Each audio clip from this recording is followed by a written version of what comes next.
You're here with the Royal Air Force's Tactical Medical Wing on Exercise Venture Spirit in this latest 60-second update. Come and see what we can do. Exercise Venture Spirit is an air mobility force exercise which trains personnel in agile combat employment skills. These skills keep the RAF ready to fly and fight anywhere in the world supporting global operations.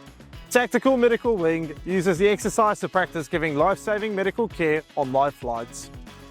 The RAF will support Operation High Mast, the UK Carrier Strike Group's multinational mission showcasing UK defence capabilities on land, sea and air. Working alongside the Royal Navy and Army, the RAF will exercise with Norway, Canada, Australia, Italy and the United States throughout the mission, promoting the UK's commitment to global security. The RAF held its annual Founders' Day service to commemorate the 107th anniversary of our formation, held at St Clement Danes Church in London. The service pays tribute to those who have paid the ultimate sacrifice over the years. That's everything for this week. Thanks for watching and we'll see you next time.